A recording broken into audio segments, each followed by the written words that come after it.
esperando que se encuentren muy bien de salud y que en estas fechas que han sido un poco complicadas, todo en sus casas se encuentre bien. Pues recordando que creo que lo más importante es estar bien con la familia, que toda la familia esté con bien, que tenga salud y que, bueno, pues a pesar de estas circunstancias, estemos tranquilos. Empezamos con la tercera semana de actividades, de nuestras actividades virtuales que hemos estado venido trabajando. Esta semana les voy a mandar este pequeño video porque sí necesito explicarles, necesito mostrarles cómo es el funcionamiento de la lógica secuencial o de los elementos que vamos a estar trabajando en esta unidad, porque ya vamos a empezar con contadores. Y bueno, pues los contadores es un tema un poquito complejo, no tanto de entender, sino más bien en la parte técnica, en la parte de ensamble, es donde se nos dificulta un poquito. Pero bueno, vamos a empezar a ver qué es la lógica secuencial. Nosotros habíamos visto anteriormente, o en la unidad anterior, lo que es la lógica combinacional. La lógica combinacional es donde nosotros utilizamos las compuertas lógicas y el estado de la salida pues dependía única y exclusivamente del valor que tenían las entradas, ¿no? Aquí en la lógica secuencial cambia. ¿Por qué? Pues porque nosotros el estado de los circuitos ya no nada más depende del estado de nuestras entradas, sino también de la salida. Entonces, ¿qué es lo que estoy tratando de darles a entender? Bueno, déjenme ubicarme en uno de los primeros circuitos que vamos a estar trabajando. Si ustedes se dan cuenta aquí, este circuito tiene una realimentación, ¿sí? Es decir, que la salida se retroalimenta a una de las entradas. Eso es a lo que me refiero cuando decimos que en la lógica secuencial el estado de las salidas no solamente depende del valor de las entradas, sino también depende del valor de las salidas. Y bueno, lo vamos a estar explicando, lo vamos a estar viendo para que nosotros podamos entender cuál es su funcionamiento.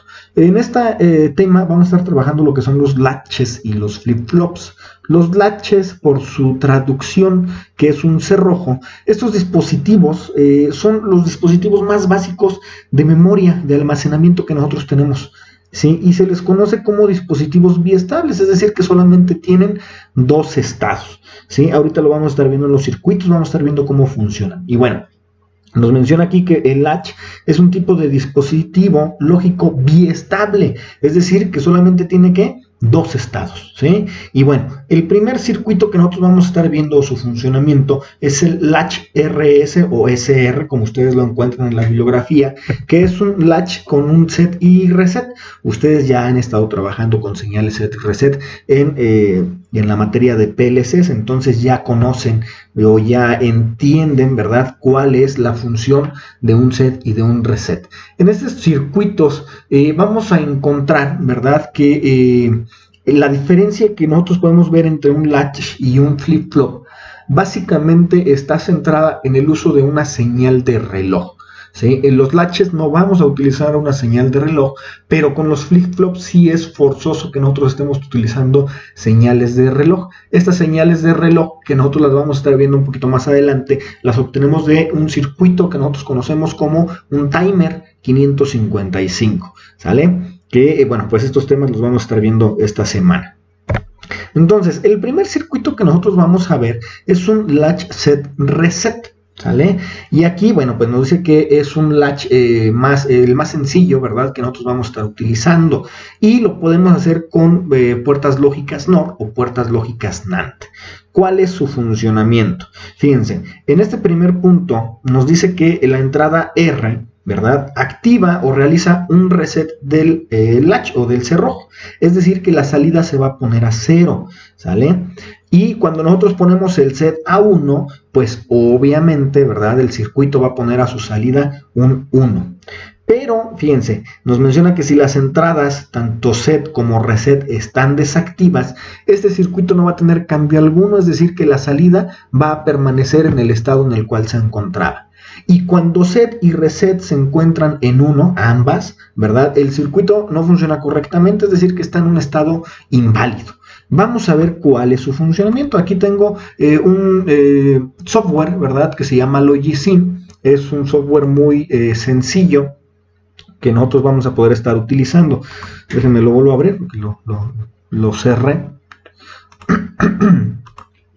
Entonces, aquí vamos a tener que observar que este circuito a la salida nos menciona que tiene salidas con un nombre Q y un nombre Q negada, ¿sí?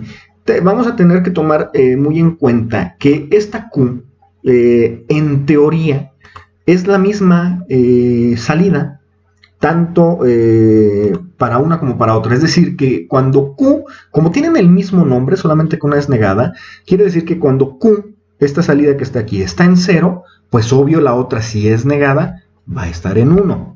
Si Q está en 1, pues entonces la salida de acá tiene que estar en 0, ¿sí? O sea, quiere decir que estamos hablando de la misma señal de salida, nada más que una es negada. Por eso tenemos un estado inválido, y bueno, ahorita lo vamos a estar observando. Déjenme, ok, arrancamos la simulación. Nos dice que cuando nosotros ponemos el reset a 1, ¿verdad? El dispositivo se tiene que poner que la Q negada, es decir, se resetea. Quiere decir, fíjense, ustedes dense cuenta en el valor de Q. Este es el que me importa ahorita. Q está en un valor de 0. ¿Por qué? Porque lo estoy reseteando. Si yo oprimo el de set, entonces Q toma el valor de 1. ¿Sí estamos de acuerdo? Y fíjense que cuando dice que cuando están en 0, 0, dice que no cambia. Ya se dieron cuenta que el estado de Q se mantiene a pesar de que la salida, de que la entrada set yo la cambié de valor. ¿Sí? Es por eso que se dice que estos circuitos tienen memoria. ¿Sí? ¿Por qué? Porque está almacenando aquí el dato. Si yo vuelvo a presionar set, pues no pasa absolutamente nada, porque yo le estoy mandando la instrucción de que Q esté en un valor alto, esté en un valor de 1. Por eso se mantiene. La regreso a 0 y no cambia. Para que esta Q se ponga en 0, ¿qué es lo que tengo que hacer? Pues simple y sencillamente resetear el sistema, ¿vale? Reseteo el sistema y entonces Q se pone en un valor de 0. Dense cuenta que Q negada siempre va a tomar la acción contraria de Q, ¿vale? Esa es su acción. Y si recordamos la diapositiva, nos dice que tenemos un valor inválido, un estado inválido, que es cuando set y reset se encuentran en 1. ¿Sí? Ambas se encuentran en 1. Entonces, si yo las pongo en 1, las dos, aquí nos dice que Q está en 0, por ende Q negada tendría que haber estado en 1, pero pues ambas se encuentran en 0. Por eso se le llama que es un estado inválido, ¿sale? Cuando estas dos entradas tienen el mismo valor. Entonces, ese es el funcionamiento de nuestro de nuestro latch set reset, ¿sale? Vamos a ver el siguiente. Ese es el circuito que nosotros estamos viendo ahorita en la simulación con puertas NOR, con OR negadas, ¿sale? Esta simulación ustedes la van a tener que realizar con el software de su preferencia, ya sea Liveware, ya sea Proteus o sea Multisim, ¿vale? Ok, el siguiente. Tenemos latch set reset, pero nos menciona que tiene una entrada de habilitación. Si ustedes se dan cuenta, el circuito cambia, ya no son 2 compuertas, ahora son 4 compuertas, ¿sí? Y tenemos aparte su tabla de verdad, ¿sí? La tabla de verdad, recuerden que nos va a estar explicando, nos va a estar diciendo cómo funciona este circuito. Si nosotros lo observamos, ¿verdad? Está compuesto por compuertas NAND, pero aparte, ¿verdad? Aquí, si ustedes se dan cuenta, tiene la señal set y la señal reset, pero negadas, porque estas vienen de acá. Es un latch, set y reset con entrada enable. ¿Qué es lo que va a hacer? Dense cuenta, la entrada enable o la entrada que se llama habilitar tiene una única función. Hagan de cuenta que este es como un interruptor maestro.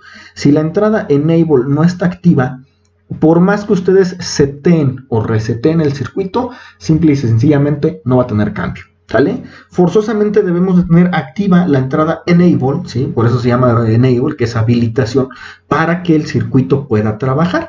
Y es la misma acción de setear y de resetear el circuito. Vamos a la simulación. Aquí lo tenemos, el set y reset, pero con una entrada de habilitación, ¿sí? Entonces, si yo le digo que se setee la salida, en teoría debía de haberse puesto en 1 la salida.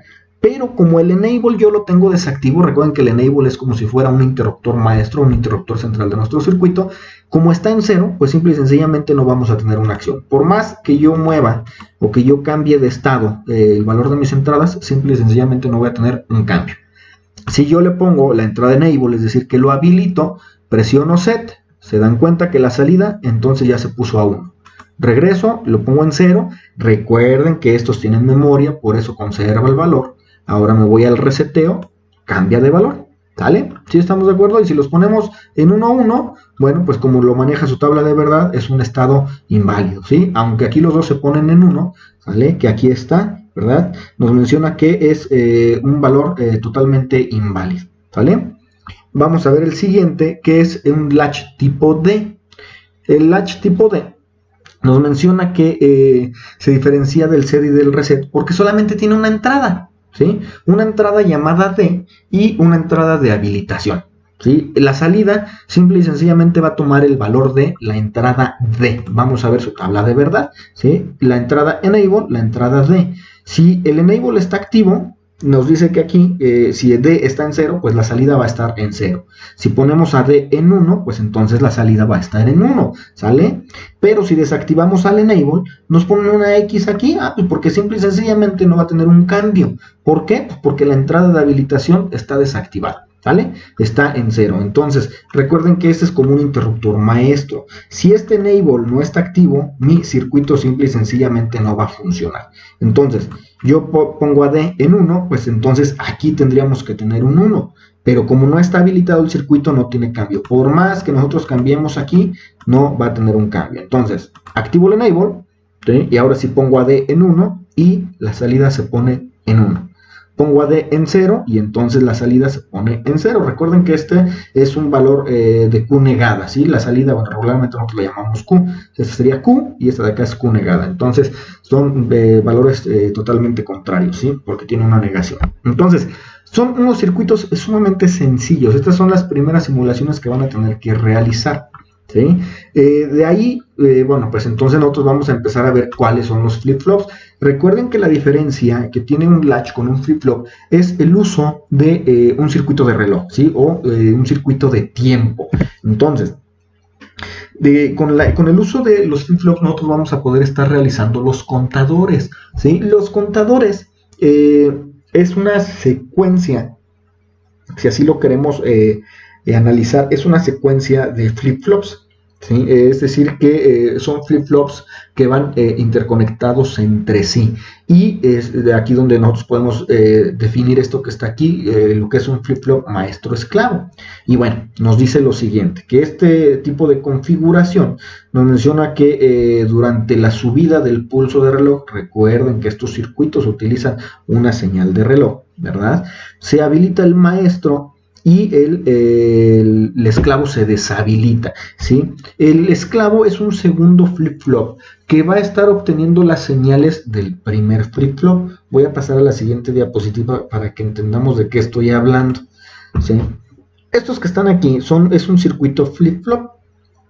Estos flip-flop recuerden que llevan forzosamente una señal de ¿qué? De reloj. Por eso lo ponemos aquí un CLK, un clock, que va en todas las entradas CLK, bueno, dependiendo de la configuración, pues vamos a estar analizando más adelante. En este caso estamos analizando nosotros un flip-flop tipo JK, también tenemos varios tipos de flip-flops, aquí lo podemos ver, un set y reset, un JK, un tipo D y un toggle, ¿sale? Pero bueno, este flip-flop tipo JK es donde yo puedo ver la conexión de maestro-esclavo, ¿sí? Dense cuenta que la señal de reloj entra en ambos flip-flops, aquí pasa por una negación, pero bueno, ya analizaremos para qué es. Pero este J y este K son elementos que también nos van a permitir que tengan un cambio. Es como si trabajaran como un tipo set y reset, ¿sale? Entonces, ¿por qué se le llama maestro? Bueno, porque aquí nosotros le vamos a estar metiendo las señales, ¿verdad? Las que nosotros queramos de los cambios, que vengan ya sea de un interruptor o que esté funcionando de manera automática por un temporizador, ¿sale? Pero dense cuenta, la salida Q, ¿hacia dónde se va? Hacia el flip-flop esclavo. Quiere decir que el primer flip-flop, el maestro, va a estar designando los cambios que va a tener el esclavo, ¿sale? Internamente nuestro circuito que vamos a estar trabajando, el 112, internamente tiene dos flip-flops, ¿sale? Esta conexión que está aquí no la trae internamente el circuito, esa nosotros la tenemos que estar realizando con el puenteo de los pines, ¿sale? Pero bueno, lo vamos a estar analizando más adelante. Regreso un poquito, entonces. Nos menciona que el flip-flop es el nombre que se le da a los dispositivos que sirven como memoria básica. Estos flip-flops son altamente usados, ¿verdad?, para el almacenamiento y transferencia de datos digitales, y se usan normalmente en unidades llamadas registros. Yo creo que ustedes ya en PLC ya están viendo esta parte de los registros, ya más o menos entendemos el término de lo que es un registro, ¿vale? Bueno, vamos a estar analizando el primer tipo de flip-flop. Aquí los flip-flops también tenemos de dos tipos. Nos habla de disparados por flanco, que aquí como nos lo indica el título.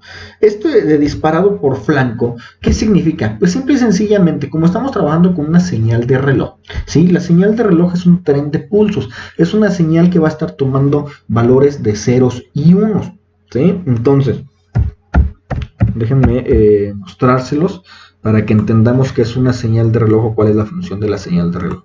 Voy a pausar tantito en lo que abre mi software. Ok, ingenieros, retomo.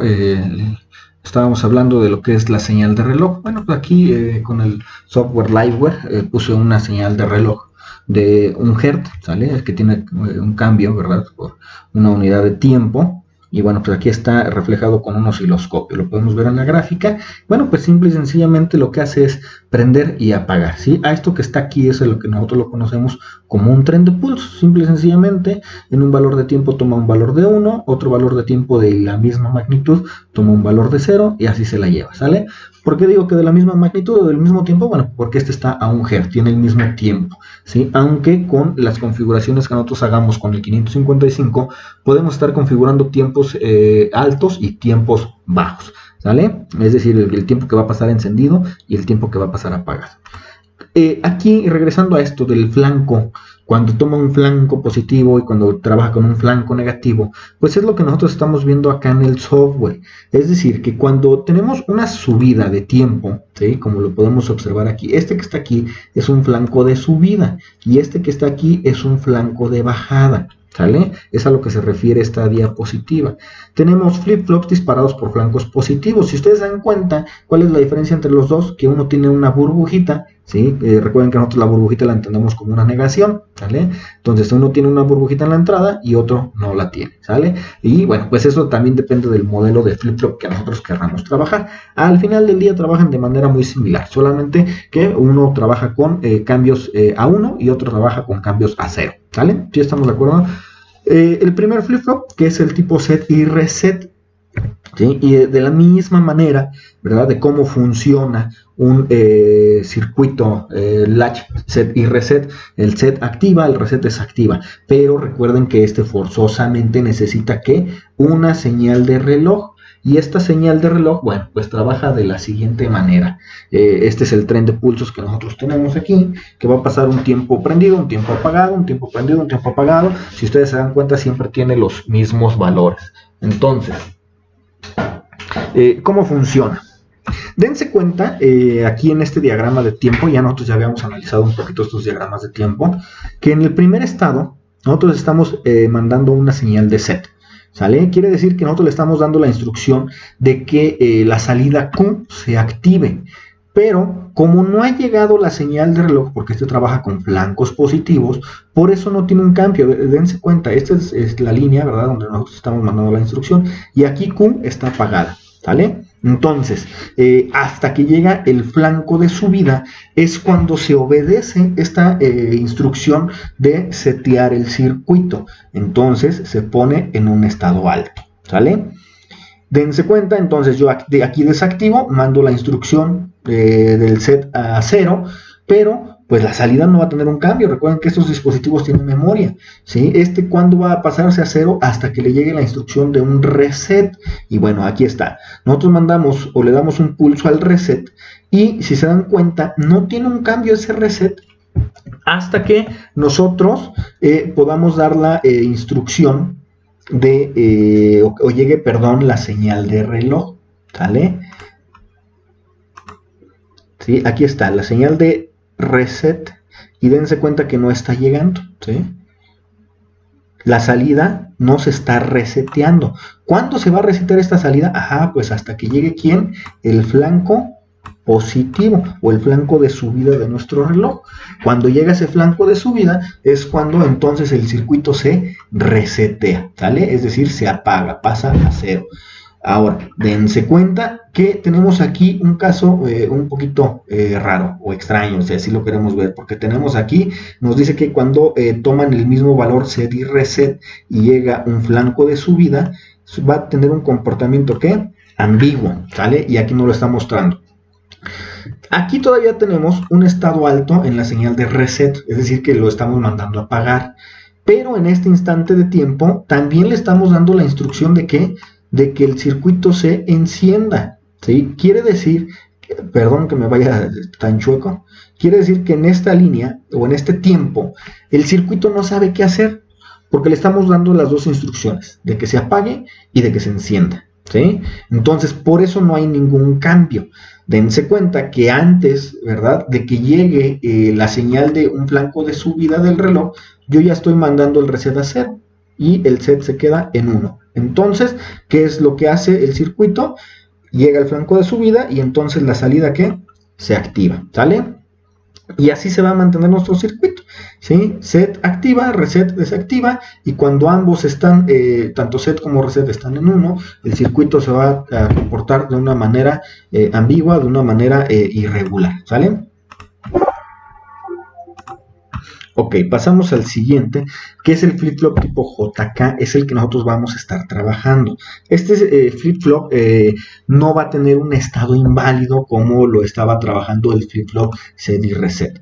Dense cuenta aquí en el diagrama de tiempo, ¿sí?, que aquí no tenemos, ¿verdad? En su tabla de verdad no nos marca ningún estado inválido o ambiguo, pero tenemos un estado que se llama báscula o de basculación. ¿Qué quiere decir báscula o basculación? Simple y sencillamente que va a tener un cambio de estado, ¿vale? Ok, y este es el circuito que nosotros vamos a estar trabajando, los flip-flops tipo JK, ¿sí? Este tipo de flip-flop, si nosotros analizamos su diagrama de tiempo, bueno, primero vamos a analizar su tabla de verdad. Nos dice que cuando J y K están en 0 y la señal de reloj llega a un estado alto, porque recuerden que este trabaja con flancos positivos, no va a haber un cambio, ¿vale? ¿Por qué? Pues porque ambos están en 0. Cuando K toma un valor de 1 y llega a un flanco positivo, se toma como si fuera un reset. Y J toma un valor como si fuera un set, ¿sale? Pero cuando ambos están en 1, nos dice que va a entrar en un estado de basculación. Es decir, que va a tener un cambio de estado. ¿Qué significa esto? Que si el estado anterior era, supongamos, la salida Q estaba en 0, y nosotros ponemos a J y a K en 1, y llega la señal de reloj a un flanco positivo, pues va a pasar de un estado 0 a un estado 1, o viceversa. Si la entrada Q estaba en 1, pues va a pasar a 0. Simple y sencillamente basculación significa un cambio de estado. Vamos a analizar el diagrama de tiempo, ¿sí? Aquí nosotros podemos observar que mandamos a J a 1, ¿verdad? Y hasta que llega la señal de reloj, entonces es cuando la salida Q se pone en 1, ¿sale? Yo desactivo J y estamos esperando el siguiente cambio de estado, ¿verdad? Pero ahora activo K. Recuerden que K toma como si fuera un reset. Entonces, como ponemos a K en un valor de 1, pues el estado, la salida, perdón, Q se apaga. Ahora vamos a ver cuando J y cuando K valen 1, el estado de basculación.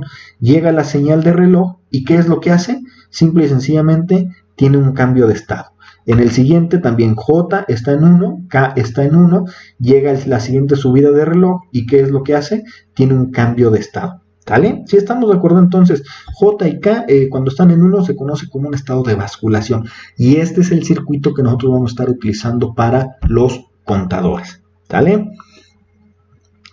Bueno, los otros flip-flops que nosotros vamos a estar viendo es el flip-flop tipo D, que su comportamiento es muy similar al latch tipo D. ¿Qué hace el flip-flop tipo D? Pues como podemos ver aquí en su tabla de verdad, si D está en 0, aunque llegue un estado alto de la señal de reloj, la salida va a estar en 0. Y cuando ponemos a D en 1 y llega la salida del cambio en flanco positivo del reloj, pues entonces la salida va a cambiar a 1. Y el flip-flop tipo T, ¿cómo funciona el flip-flop tipo T? El flip-flop tipo T, como lo podemos ver aquí en el texto, nos dice que solamente también posee una entrada llamada T, ¿sale? O sea, si ustedes se dan cuenta, el flip-flop tipo D y el flip-flop tipo T, pues son muy similares, nada más que se les cambia el nombre a la entrada. Bueno, también su acción cambia un poquito. El T nos dice que la función de este dispositivo es cambiar o alternar, de ahí su nombre de toggle, ¿sí? Este nombre de toggle, bueno, o trigger, que es una alternancia, es decir, que va a estar cambiando. Y bueno, nos dice que entonces si hay un 0 a la entrada de T, cuando se aplica el pulso de reloj a la salida, se mantiene este valor, y si hay un 1, se complementa. Vamos a ver qué quiere decir esto. Si observamos la tabla de verdad, nos dice que cuando T tiene un valor de 0 y llega a un flanco positivo, la salida que va a estar perdón, no va a tener cambio. Pero cuando está en 1 y llega a un flanco positivo, ¿qué va a hacer? Una basculación, es decir, un cambio de estado. Vamos a analizar. Aquí ustedes pueden observar que llegan dos pulsos o dos flancos positivos y T está en 0. Y entonces, pues no tenemos ningún cambio. Pero cuando yo pongo a T en 1 y llega el flanco positivo del reloj, pues entonces la salida se pone en 1. ¿Sale? Dense cuenta que yo no estoy apagando a T en el siguiente instante de tiempo. Cuando llega el otro flanco positivo, ¿qué es lo que está haciendo? Lo está apagando. Por eso se llama toggle, por eso es una alternancia, porque no toma el valor de T. Simple y sencillamente dice que si T está activo y la salida del reloj llega o sus flancos positivos llegan, lo único que va a estar haciendo es estar basculando o estar cambiando la salida de 1 a 0, de 0 a 1, independientemente de cómo esté nuestra salida. ¿Sí estamos de acuerdo? Entonces, estos son los circuitos que nosotros vamos a estar manejando. Entonces, por favor, ingenieros, por cualquier duda, comentario, sugerencia, háganmelo saber por el grupo, ¿sí?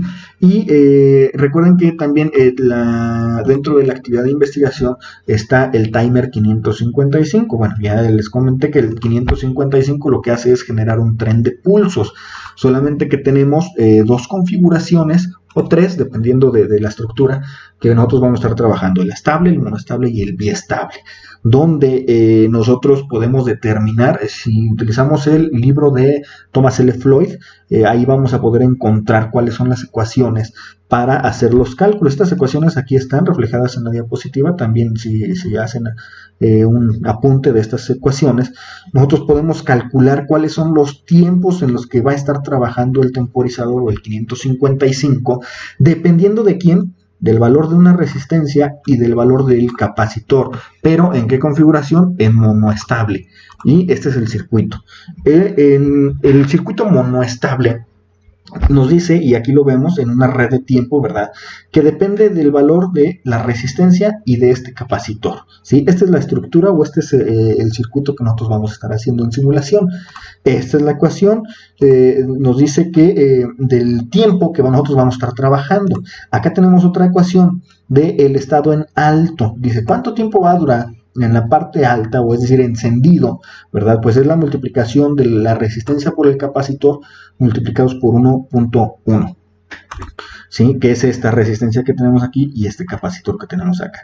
Dense cuenta que tenemos un pulsador, tenemos un elemento disparador, ¿sí? Es decir, un botón. Ese botón, ¿qué es lo que nos va a permitir? Pues simple y sencillamente estar activando a nuestro temporizado, ¿sí? Déjenme encontrar mi circuito. Ok, ingenieros, aquí está el circuito. Este es el circuito monoestable, es el que nosotros vamos a estar trabajando. Recuerden que el tiempo depende de del valor resistivo que yo tengo y del valor del capacitor. Esto pues es proporcional, es directamente proporcional. Si yo aumento el valor del capacitor, ¿sí? Obvio, estoy aumentando ese valor de la capacitancia, y entonces el tiempo también va a aumentar. Dense cuenta que yo tengo un capacitor de 220 microfarads y una resistencia de 10K, ¿sale? Le doy un clic al switch o al interruptor y este se va a mantener un tiempo encendido. ¿Qué tiempo? Bueno, pues el tiempo que tarda en cargarse el capacitor, ¿sale? Entonces, el voltaje, dense cuenta que circula por aquí. Voy a poner el flujo de corriente, circula por aquí, ¿sí? Y pasa por esta resistencia. Esta resistencia o este flujo de corriente que viene por aquí y que llega aquí al capacitor es el que nos va a estar determinando el tiempo en el cual va a estar trabajando. Una resistencia muy grande, ¿sí? Que su valor óhmico sea muy grande, quiere decir que el tiempo se va a incrementar pues notablemente, ¿sale? pero también un capacitor muy grande significa que también el tiempo va a ser muy elevado, ¿sale? ¿Por qué? Porque voy a volver a cliquear para que vean que esto depende del tiempo en que tarda el capacitor en cargarse. Por eso se va viendo aquí en estos puntitos. Se carga totalmente y entonces se desactiva la salida, ¿sale? Es así como funciona este circuito. Voy a modificar el valor de la resistencia. Le voy a poner 50K, ¿vale? O sea, estaba anteriormente en 10K, ahora lo pongo en 50K. Dense cuenta que es lo que sucede. Presiono el interruptor y obvio va a ser más tiempo porque los electrones que están fluyendo en esta rama, como yo aumenté el valor resistivo, pues es mucho menor la cantidad y entonces este capacitor va a tardar más tiempo en cargarse. Nosotros lo podemos ver aquí en la gráfica. Recuerden que cuando llega aproximadamente a 2/3 de su carga, ya tiene un cambio de estado, ¿no? Entonces, así es como funciona. Si yo regreso a su valor original, a 10K, pero ahora aumento el valor del capacitor, si tenemos 220 microfaradios, no sé, vamos a ponerle de milis, estamos hablando de un capacitor muy grande, ¿sale? Le damos play, le doy un clic, ¿sí? Como ahora el tamaño del capacitor es extremadamente grande, dense cuenta en la línea roja, que es la que nos marca la carga del capacitor, pues va a tardar muchísimo, ¿sí? ¿Por qué? Porque le estoy metiendo un capacitor extremadamente grande, tarda muchísimo tiempo en cargarse, ¿sí? Entonces, ¿qué es lo que yo tendría que hacer? Bueno, si yo pongo un capacitor muy grande, la resistencia debe de ser muy pequeña. Si yo pongo una resistencia muy grande, el capacitor debe de ser más pequeño, ¿sí? Dense cuenta. En lugar de 10K, vamos a ponerle una de 100 ohms, ¿sale? Estamos disminuyendo notablemente el valor de la resistencia. Le damos un clic, ¿sí? Y dense cuenta, ahora el tiempo pues, de carga es mucho más rápido, no es como la otra que te estaba tardando muchísimo. ¿Por qué? Porque ya no estamos restringiendo tanto el paso de los electrones, aquí lo podemos ver, ¿sale? Circulan con una mayor velocidad, ¿sí? Entonces, esto, si ustedes ponen una resistencia y un capacitor, los dos con valores muy grandes, el tiempo va a ser muy elevado, ¿sí? Entonces, deben de jugar ustedes con los valores, o obvio los pueden calcular, ¿vale? Dependiendo de la necesidad que ustedes tengan. Este es el circuito monoestable, ¿vale? Entonces es el que ustedes van a tener que estar simulando.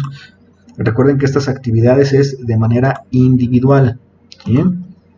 Vamos al siguiente, que es el biestable o el aestable.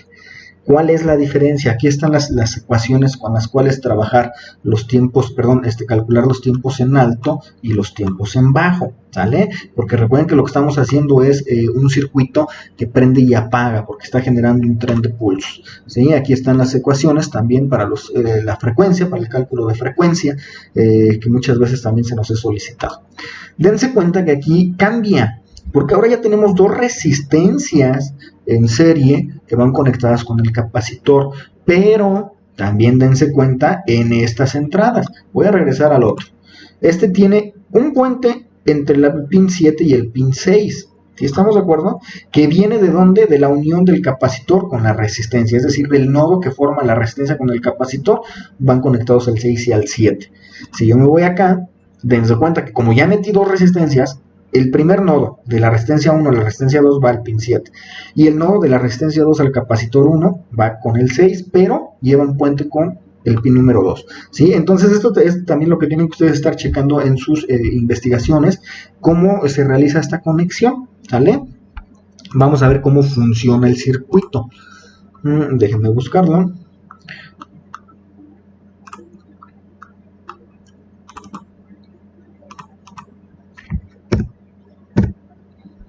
Aquí tenemos el biestable. Este circuito nosotros lo podemos hacer, dense cuenta, aquí prácticamente es lo mismo lo que yo estoy poniendo aquí, nada más que yo lo estoy poniendo con el valor de de una resistencia variable, de un potenciómetro, ¿sí? ¿Por qué yo necesito ponerle un potenciómetro? Bueno, pues porque como este circuito de tiempo es el que va a estar gobernando la velocidad de mis contadores, yo necesito estar manipulando la velocidad a la cual va a estar contando, ¿Vale? Entonces, este circuito es básico. Una vez que lo armen, ¿verdad? Esperemos que regresemos pronto a clases presenciales. Una vez que se arme este circuito, lo van a estar trabajando ya continuamente. Entonces, les recomiendo que ya lo dejen ensamblar. Y bueno, ¿cómo funciona este? Tenemos dos resistencias, ¿sale? R1, R2 y el capacitor. A medida de que yo incremento el valor resistivo, ¿qué pasa con la velocidad de salida, con el tren de pulsos? Cambia su velocidad, es decir, que tiene un menor tiempo en alto y un menor tiempo en bajo. Si disminuyo la resistencia, pues entonces el tiempo aumenta, el tiempo en alto y el tiempo en bajo aumenta. ¿Sí? Entonces dense cuenta que son circuitos extremadamente sencillos, ingenieros, ¿sale? Por favor, cualquier duda, comentario, sugerencia, háganmelo saber por medio del grupo de WhatsApp. Quedó un poquito largo este video, pero bueno, espero que les pueda servir de mucho y también complementenlo, por favor, con las investigaciones que estén realizando, ¿vale? Excelente noche, ingenieros.